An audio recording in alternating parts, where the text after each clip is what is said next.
जय हिंद साथियों। मैं अपने प्लेटफॉर्म कृष्णा क्लासेस की तरफ से आप लोगों का स्वागत करता हूं। मैं पंकज सर, जो आप लोग काफ़ी दिन से इंतज़ार कर रहे थे हिंदी के लिए, आज हिंदी के बारे में आपको बताऊंगा। 15-20 मिनट में आपको जो हिंदी की शुरुआत होती है और हिंदी कैसे उसका नाम पड़ा, सारी जानकारी मैं इस चैनल के माध्यम से आपको दूंगा। देखिए साथियों,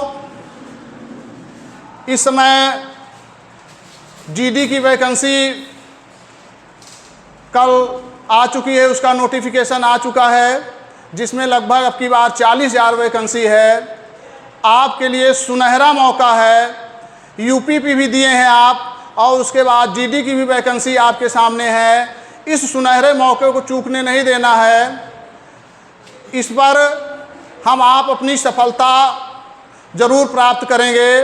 इसी के बारे में मैं एक चौपाई आपको रामचरितमानस का सुनाऊंगा, उसके बाद जो है टॉपिक की ओर ले चलेंगे। देखिए, आपके अंदर वो ताकत है, जैसे जामवंत जी ने हनुमान जी को याद दिलाया था, कवन से काज कठिन जग माही, जो नहीं होई तात तुम पाही। आपके अंदर बस केवल ताकत याद दिलानी है, बाकी सारे जज्बा आपके अंदर हैं। देखिए साथियों, क्योंकि समय को बहुत हम आप नुकसान नहीं करेंगे, अपनी टॉपिक की ओर ध्यान देते हैं। सबसे पहले टॉपिक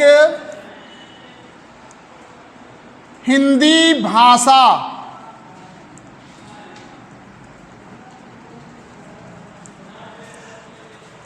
अब हिंदी को तो हम आप क्यों हिंदी ही नाम दे दिए, इसकी कुछ हमारे साहित्यकारों की, विद्वानों की सोच रही होगी कि हिंदी ही इसका नाम क्यों दिया गया। देखिए, इसके बारे में थोड़ा सा आपको मैं जानकारी दूंगा। ये इस मैप के माध्यम से, ये हमारा, क्योंकि मैं मैप पूरा दिखाने की ज़रूरत है नहीं, बस केवल ये जानकारी दिलाना है कि आप कैसे हिंदी की शुरुआत हुई है उसके बारे में बताएंगे। देखिए, आप लोगों ने हमारे चैनल के माध्यम से इतिहास को पढ़ा है, उसमें सर जी ने आपको बताया होगा मैप के बारे में। मैं इस पर थोड़ा सा जानकारी दूंगा। इधर आपका अरब सागर है, और इस दक्षिण साइड में श्रीलंका के ही बगल आपका हिंद महासागर है।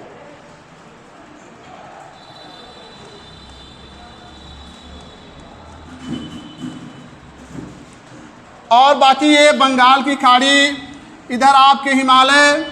ये बताना चाहता हूँ कि आपकी सीमा जो है 3 ओर से बिल्कुल सुरक्षित थी। उस समय यही एक ऐसी सीमा थी जिधर से जब जो अपने सर को उठाता था प्रवेश कर जाता था। उसी समय जो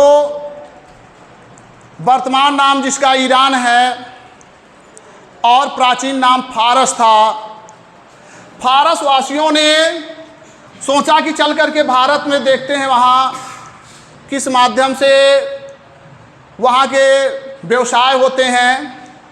तो उन्होंने अपने देश से चला, तो उनको रास्ते में, क्योंकि पहले पाकिस्तान की सीमा भी जो थी भारत से लगी हुई थी, तो रास्ते में उनको एक नदी मिली, सिंधु नदी। सिंधु नदी मिली। उस समय चाहे उनके भाषाओं में आप इफेक्ट समझिए, या बोलने के उनके उस शब्द को वो अपने माध्यम से यही व्यक्त करते रहे होंगे, तो वो क्या दिक्कत थी उनको, सा के स्थान पर वो क्या बोलते थे, हा। सा के स्थान पर हा का प्रयोग करते थे। और जो आपका धा है, धा के स्थान पर वो किसका प्रयोग करते थे? दा का प्रयोग करते थे। अब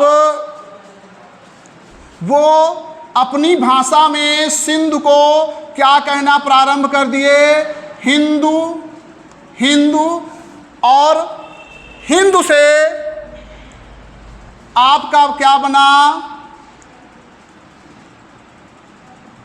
हिंद बना, और हिंद में ई प्रत्यय लगने से आपका बन गया क्या? हिंदी। इसका नामकरण कौन किए? फारस के लोगों ने। उन्होंने बताया सिंधु को क्या बोले? हिंदू, और हिंदू से हिंद बना, हिंद में ई प्रत्यय लगने से क्या आपका बन गया? हिंदी।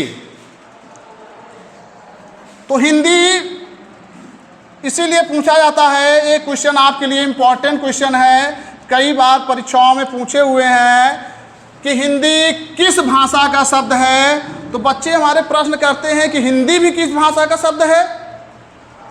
उनको ही नहीं पता हिंदी भी किसी भाषा का शब्द है। वो कौन सी भाषा है? वो है आपकी फारस की भाषा। यानी हिंदी फारसी भाषा का शब्द है। हिंदी किस भाषा का शब्द है? फारसी भाषा का शब्द है। अब हिंदी की उत्पत्ति, तो हमारे ये उत्पत्ति क्या, इसकी आप व्युत्पत्ति कह सकते हो। उत्पत्ति और व्युत्पत्ति में अंतर भी जान लीजिए, तब आगे और बता रहा हूं। व्युत्पत्ति जो होती है वो किसी के द्वारा उत्पन्न होता है, और उत्पत्ति स्वयं होती है। व्युत्पत्ति और उत्पत्ति में अंतर आप जान लीजिए कि व्युत्पत्ति किसी के माध्यम से, जैसे हिंदू, फिर हिंद, फिर ई प्रत्यय लगा, फिर हिंदी जाके बनी है। और जो उत्पत्ति होती है वो क्या होती है? वो स्वयं से होती है। तो ये हिंदी की व्युत्पत्ति है, उत्पत्ति नहीं है। क्या है? व्युत्पत्ति है। फिर देखिए, जो हमारे भारतीय साहित्यकार थे, उनको ये लगा कि जो फारस वाले ने नाम रखा है ये उसी कहावत के अनुसार है, जैसे बच्चा अपने घर में पैदा हो और नाम रखे कौन? पड़ोसी।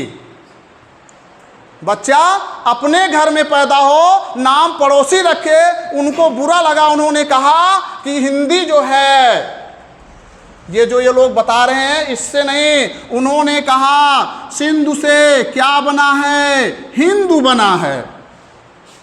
हिंदू को भी उन्होंने तोड़ दिया, हिंदू को भी तोड़ दिया। क्या तोड़ा? कहा कि हिंदू जो है वो दो शब्दों से बना है। कौन कौन सा? हिन प्लस दू। हिन प्लस दू। अब देखिए, हिन का अर्थ क्या होता है? हिन का अर्थ होता है हनन करना। हनन करना। और दू का अर्थ क्या होता है? दू का अर्थ होता है दुष्ट का। यानी दुष्ट का हनन करने वाला क्या होता है? हिंदू होता है।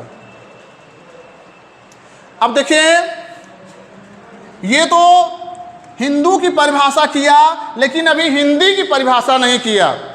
फिर क्या बताया? कहा हिंदू। हिंदू में, हिंदू से क्या बना? वही चीज क्या बताए? हिंद। और हिंद से ई प्रत्यय लगने पर क्या बना? हिंदी। अब देखिए, ये तो हिंदी का अर्थ क्या होता है? हिंदी का जो अर्थ होता है हिंद का, हिंदी का अर्थ क्या होता है? हिंद का। हिंदी का शाब्दिक अर्थ क्या हुआ आपका? हिंद का। मेरे समझ से जो हिंदी शब्द की उत्पत्ति कहाँ से हुई और कैसे हुई, इसके बारे में आपने विधिवत तरीके से जान लिया।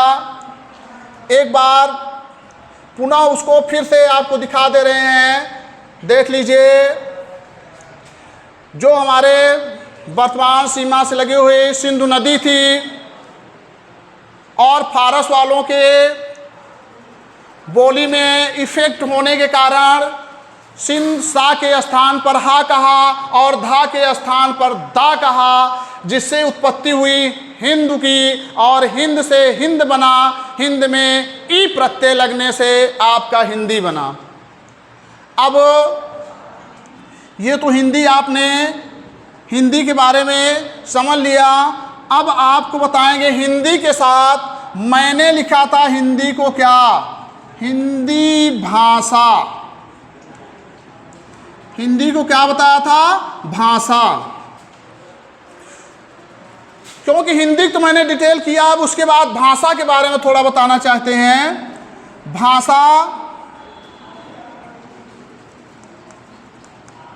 भाषा जो है वो संस्कृत के भास धातु से बनी हुई है।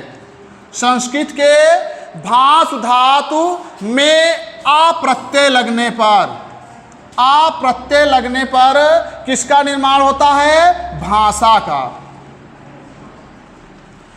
जिसका अर्थ होता है बोलना। जिसका अर्थ क्या होता है, बोलना।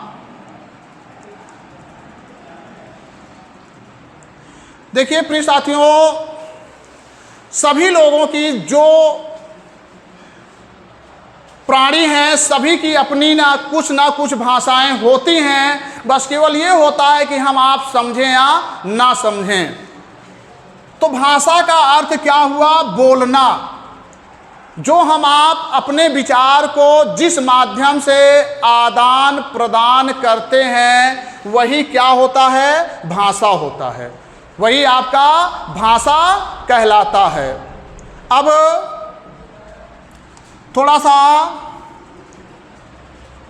भाषा के बारे में जानकारी हो गई। अब भाषा के आपके इकाई बताएंगे कि भाषा को गठन करने में कौन कौन सी इकाई की आवश्यकता पड़ती है। अब देख लीजिए, भाषा की इकाई।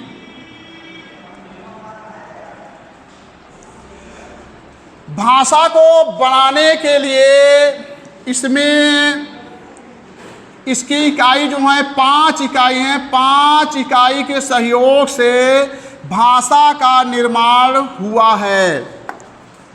भाषा की इकाई में 5 इकाइयों ने, भाषा की इकाई में 5 इकाई सहयोग किए हैं। कौन कौन सी इकाई है देख लिया जाए। पहली इकाई है आपकी कौन सी, ध्वनि। इंपॉर्टेंट चीज है ये टॉपिक। आप टेट, सुपर टेट, वीडियो, कई परीक्षाओं में भाषा की इकाई पूछी गई है, उस चीज को आपके सामने व्यक्त कर रहा हूं। पहली इकाई ध्वनि हो गई, और दूसरी इकाई जो है वो भाषा की कौन सी है, वो है वर्ण। वर्ण है। फिर तीसरी इकाई भाषा की आपकी क्या है, शब्द।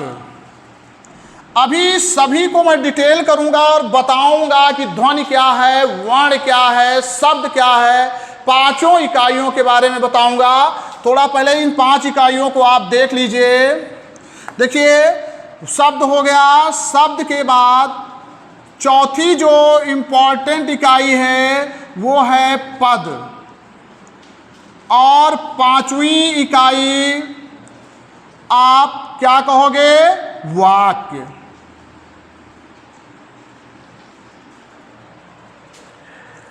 अब देखिए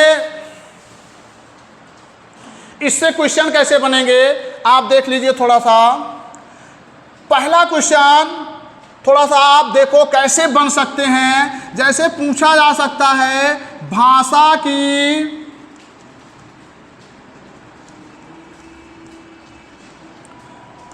सबसे छोटी इकाई। भाषा की सबसे छोटी इकाई। क्वेश्चन बन सकता है। तो भाषा की सबसे छोटी इकाई क्या होती है? ध्वनि होती है। भाषा की सबसे छोटी इकाई ध्वनि होती है, क्योंकि सबसे पहले हम आप भाषा की शुरुआत करते हैं तो किसके माध्यम से? ध्वनि के माध्यम से ही शुरुआत करते हैं।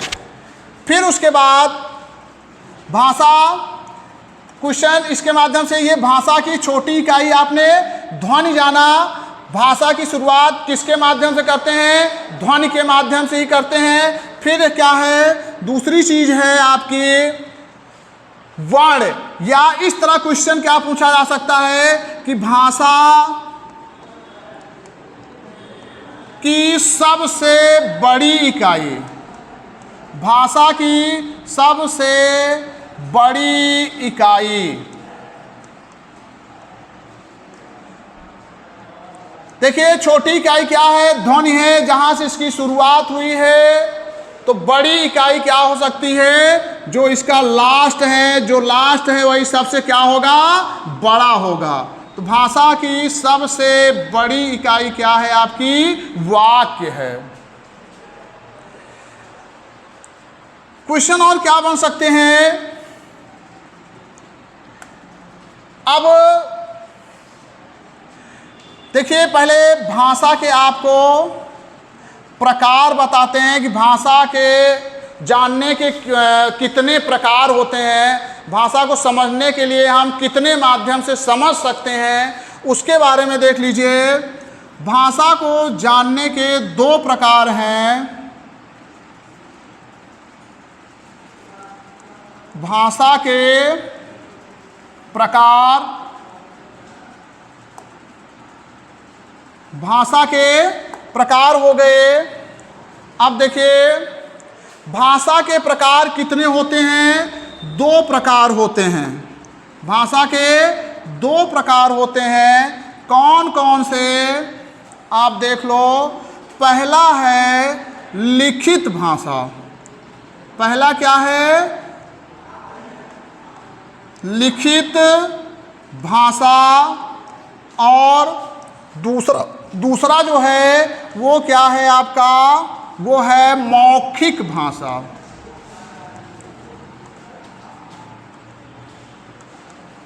मौखिक भाषा। देखिए अब इससे क्या? लिखित भाषा, लिखित भाषा भाषा का वो माध्यम होता है जो हम अपने विचारों को लिख करके एक दूसरे के पास आदान प्रदान करते हैं, वही क्या होता है? लिखित भाषा होती है।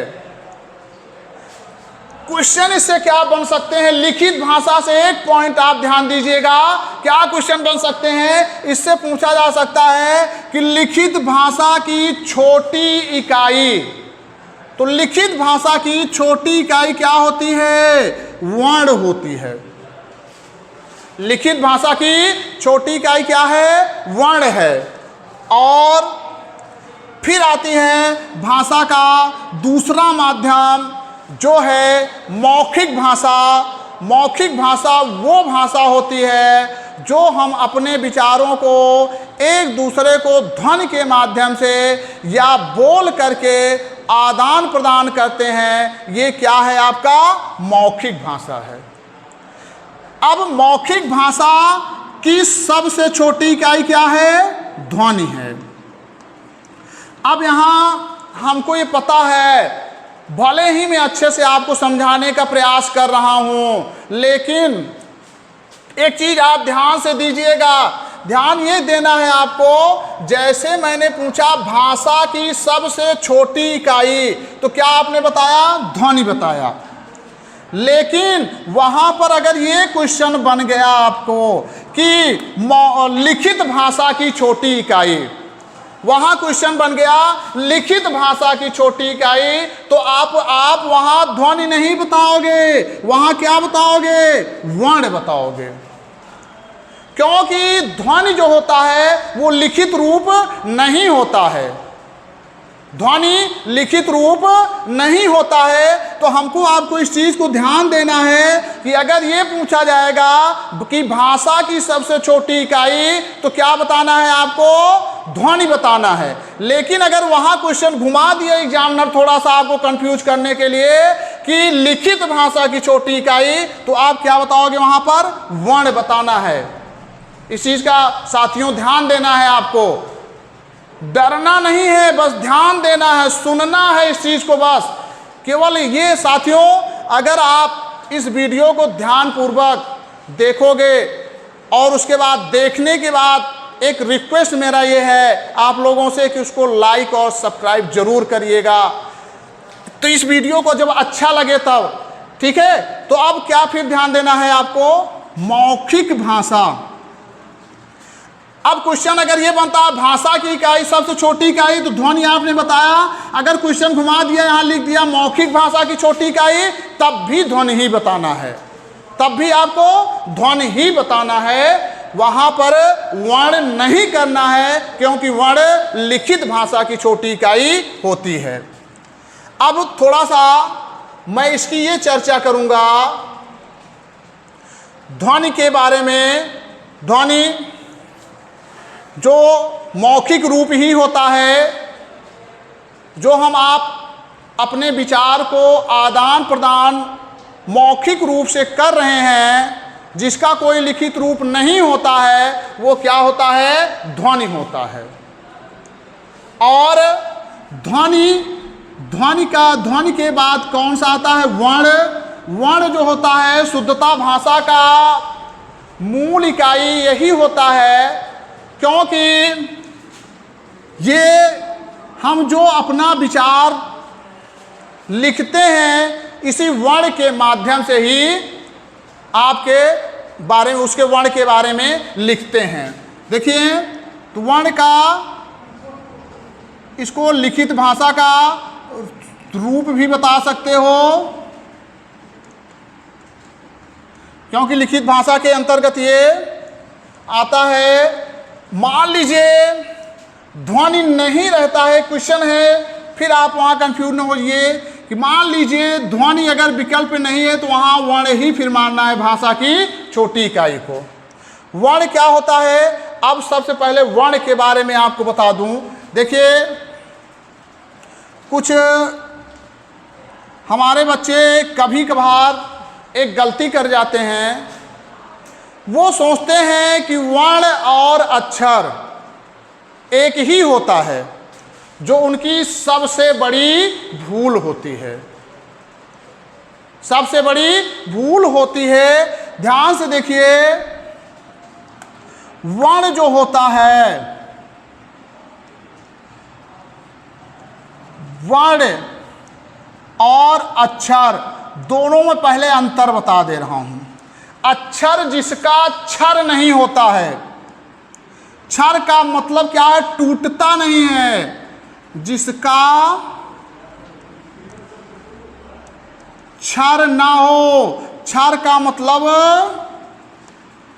टूटे ना, वो क्या कहलाता है? वो अक्षर कहलाता है। वो क्या कहलाता है? अक्षर कहलाता है। और देखिए, वर्ण क्या होता है? वर्ण क्या होता है? वर्ण वो टूटता है। वर्ण क्या होता है? ये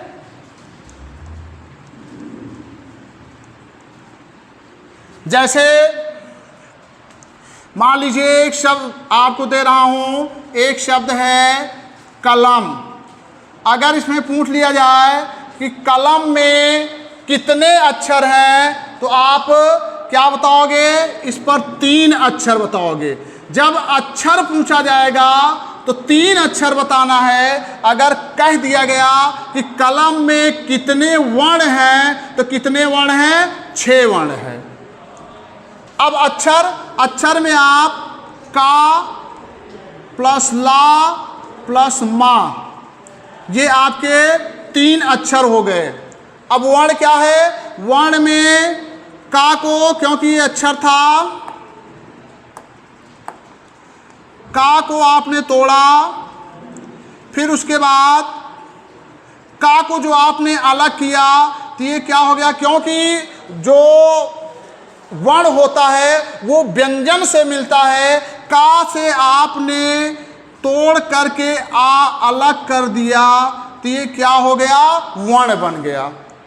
क्योंकि का को आपने आ जोड़ दिया, आ आपने अगर इसको जोड़ दिया तो ये क्या हो जाएगा, अक्षर हो जाएगा। लेकिन अगर इससे आप जो है इससे आ जो स्वर है हटा लिया तो ये क्या बन गया आपका, ये आपका बन गया वर्ण। इसी तरह ये तो इतना क्या बना, का बना, फिर क्या है आपका ला है, ला से भी क्या निकालोगे, आ निकालोगे तो ये वर्ण बना। फिर क्या है आपका माँ से आ निकाला तो ये क्या बन गया आपका, वर्ण बन गया। तो इस तरह अगर क्वेश्चन पूछा गया कि कलम में कितने अक्षर हैं तो अक्षर आपको कितना बताना है, 3 बताना है। उसमें बिना किसी संकोच के अगर वर्ण पूछा जाएगा तो वहाँ आप क्या बताओगे, 6 बताइए। आपका जो कंफ्यूजन था मेरे समझ से दूर हो गया होगा, क्योंकि मैंने बताया ये भूल कभी मत करिएगा कि वर्ण और अक्षर एक समझ लो। अगर कोई पूछ लिया कि जैसे मैंने दिया कि कलम में कितने अक्षर हैं तो कलम में आपको 3 अक्षर बताना है। अगर वर्ण पूछा जाएगा तो 6 बताना है, क्योंकि वर्ण जो टूटने की बात किया मैंने, अब जैसे का है, का ये वर्ण हो गया, अब इसको इससे अधिक तोड़ नहीं सकते हो क्योंकि ये आधा हो गया है। और अक्षर को अगर आपने तोड़ दिया, जैसे एक का है अक्षर को तोड़ा तो इस मैंने परिभाषा क्या लिखा है कि जिसका अक्षर ना हो अर्थात टूटे ना, वही क्या होता है अक्षर। जैसे का है, का को अगर आपने तोड़ा तो ये क्या बन गया आपका, ये बन गया आपका वर्ण, फिर ये अक्षर नहीं रहेगा। संभवतः आप मेरी बात को अच्छे तरीके से समझ पा रहे होंगे। कोशिश कर रहा हूँ अच्छी तरह समझाने के लिए। फिर अक्षर और वर्ण तो आपने ये समझ लिया। अब मैं आपको बता रहा था भाषा की इकाई के बारे में। टॉपिक से नहीं हटना है, हटना नहीं है, नहीं तो भूल जाएंगे हम आप। क्या चीज़ है, ध्वनि को मैंने बताया, जो हम आप आपस में बोल चाल के माध्यम से व्यक्त करते हैं वो ध्वनि है, और लिखित रूप से जो व्यक्त करते हैं वर्ण है। और वर्ण अक्षर में मैंने अंतर आपको बता दिया। अब बात आती है क्या, शब्द। देखिए दोस्तों, शब्द क्या होता है, वर्ण के सार्थक रूप से क्या बनता है, शब्द बनता है। जैसे वर्ण क्या आपने बताया मैंने, ये का, ला और मा, ये अलग अलग वर्ण बने और इनके सार्थक रूप को जोड़ो, का, ला, म, ये क्या बन गया आपका, ये बन गया आपका शब्द। ये शब्द, सीधे से इसकी परिभाषा आप कर सकते हो कि वर्णों की सार्थकता से शब्द बनता है या शब्द का निर्माण होता है। अब सबसे बड़ी टॉपिक ये होती है, बच्चे कंफ्यूज कहाँ होते हैं, इस टॉपिक पर कंफ्यूज होते हैं।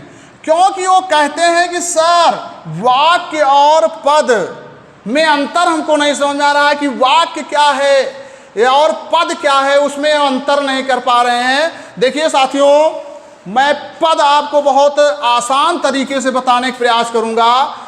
पद जो होता है वाक्य से जो, देखिए जैसे है राम ने चित्र देखा। अब ये लग रहा ये पूरा क्या है, ये पूरा वाक्य है, ये पूरा वाक्य है। अब वहां कंफ्यूज क्या नहीं होना, पहले बता दे रहा हूं। जैसे केवल राम होता तो ये तो शब्द था, लेकिन जब ये मिल करके शब्द बना है तो इसमें राम क्या हो गया आपका, पद है। चित्र क्या हो गया आपका, पद है। देखा क्या हो गया, ये पद है। और ने क्या हो गया आपका, परसर्ग हो गया। ने क्या हुआ, परसर्ग, जिसे आप लोग कहते हो परसर्ग जो है रीट परीक्षा यानी राजस्थान की परीक्षाओं में परसर्ग नाम से ही आता है, और अपने यहाँ इसको बोलते हैं क्या, कारक। ने क्या है आपका, कारक चिन्ह है। अब देखिए, राम चित्र देखा, ये तीनों भले अलग अलग करने पर अगर राम को अकेले कर दिया जाए तो ये शब्द बन जाएगा, लेकिन ये वाक्य के साथ आ रहा है तो राम चित्र देखा, ये सब पद के रूप में यही कहलाते हैं, यही आपका पद होता है। आप उसमें कंफ्यूज नहीं कि सर ये तो शब्द है लेकिन ये वाक्य के साथ आ रहा है, अगर वाक्य के साथ ना आता तो ये क्या होता, आपका शब्द होता, लेकिन ये वाक्य में है तो ये पद है। मेरे समझ से पद बहुत आसान तरीके से आपने समझा होगा। अब इसके साथ जो क्वेश्चन क्या है बताए ही थे कि कैसे बन सकते हैं। जैसे पूछा जा सकता है कि भाषा की सबसे बड़ी इकाई क्या है, तो सबसे बड़ी इकाई क्या आप बताओगे, वाक्य बताओगे। अब वाक्य किसे कहते हैं, वाक्य शब्दों की सार्थकता से, शब्दों की सार्थकता से किसका निर्माण होता है, वाक्य का होता है। प्रश्न देखिए स्वाभाविक उठना भी चाहिए, क्योंकि आपका पूर्ण अधिकार है प्रश्न उठाना, और जितना प्रश्न आप करोगे उतना हम लोग जो है खुशी मिलती है कि हमारे बच्चे बहुत ध्यान से पढ़ रहे हैं इस टॉपिक को, तो प्रश्न पूछना भी चाहिए। देखिए बच्चों, अब सार्थकता मैंने केवल सीधे लिख देते हैं, शब्दों के सहयोग से जो है वाक्य बन जाता है। सार्थकता का मतलब होता है जैसे राम विद्यालय जाता है, तो ये क्या हुआ, आपके शब्द की सार्थकता हुई, इसका कोई ना कोई एक अर्थ निकल रहा है। लेकिन ये कह दिया जाए कि राम जाता विद्यालय है, देखिए साथियों ये भी आपका क्या है, वाक्य ही है, लेकिन इसका कोई अर्थ नहीं निकल रहा है, इसका कोई, इसीलिए परिभाषा में सार्थकता मैंने दिखाया कि शब्दों की सार्थकता होनी आवश्यक है, क्योंकि सार्थक अगर नहीं है तो उसका कोई अर्थ नहीं है, तो वो क्या होगा, वो वाक्य तो होगा लेकिन शुद्ध वाक्य नहीं होगा। देखिए दोस्तों, मैंने जो टॉपिक आपको पढ़ाया थोड़ा सा उससे क्वेश्चन कुछ करूँगा, उसके बाद फिर टॉपिक को और आगे ले चलूँगा। ध्यान से बस केवल सुनना है। मैंने क्या पहली चीज़ क्या बताई आपको, भाषा की सबसे छोटी इकाई, भाषा की सबसे छोटी इकाई, यहाँ भाषा की सबसे छोटी इकाई मैंने बताया ही था, ये लिखे भी थे आपके सामने कि भाषा की सबसे छोटी इकाई जो है वो क्या है, ध्वनि है। भाषा की सबसे छोटी इकाई क्या है, ध्वनि है। तो आपको उत्तर क्या बताना है, ध्वनि ही बताना है, यहाँ कंफ्यूज नहीं होना है। अगर ये कह दे कि लिखित भाषा की छोटी इकाई, तो आप क्या बताओगे, वर्ण बताओगे। वहां फिर ये नहीं कि ध्वनि, ये नहीं कि सर ध्वनि, मेरी बात को सुनो, ध्यान पूर्वक सुनो तभी समझ में आएगा, नहीं तो कंफ्यूज ही रहोगे। ठीक है साथियों, देखिए साथियों, जो इन टॉपिक को मैंने बताया आपको, आज की टॉपिक क्या, हिंदी की उत्पत्ति कैसे हुई, और उसके बाद हिंदी को भाषा क्यों कहा गया, भाषा का अर्थ क्या होता है, और उसके कौन कौन सी इकाई हैं। पहले क्योंकि शुरुआती टॉपिक जो होती है हम आप इसको समझ लेंगे तो आगे की टॉपिक, क्यों ये जो मैंने भाषा की पांचों इकाई लिखाई है, ये जो आपके सामने मैंने भाषा की 5 इकाई दी है, इसमें आपको मैं ध्वनि, क्योंकि ध्वनि का कोई लिखित रूप होता नहीं है, उसके बारे में तो आज ही आप समझ गए। और रहा वर्ण, शब्द, पद, वाक्य, तो मैं आपको इसका डिटेल दूंगा, इसके बारे में आपको बताऊंगा। आपकी आधी हिंदी इसी भाषा की इकाई से ही बनी हुई है। देखिए साथियों, इस टॉपिक को आप ध्यानपूर्वक देख लीजिएगा। जहां नहीं आपको समझ में आएगा, आप हमारे चैनल के माध्यम से कमेंट करिएगा, प्रयास करूंगा उसका उत्तर भी देने का आपको। अब नई टॉपिक जो होगी, सबसे इम्पोर्टेंट टॉपिक होगी, जो कोई भी परीक्षा हो, चाहे एसआई लेवल की परीक्षा हो, चाहे यूपी टेट हो, चाहे सुपर टेट हो, चाहे वीडियो, यानी जहां भी हिंदी अगर आपको आ रही है, तो वो टॉपिक जो है मोस्ट इम्पॉर्टेंट टॉपिक होगी। वो कौन सी टॉपिक है? वो टॉपिक है वर्ण।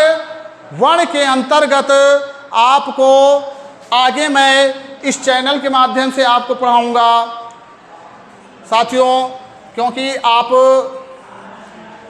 इस टॉपिक के माध्यम से भाषा और उसके माध्यम को समझ लिया है, तो हम अपने समय को बहुत नष्ट नहीं करूंगा, आगे आपकी ये टॉपिक पढ़ाऊंगा। ठीक है साथियों, आज बस इतना ही। जय हिंद।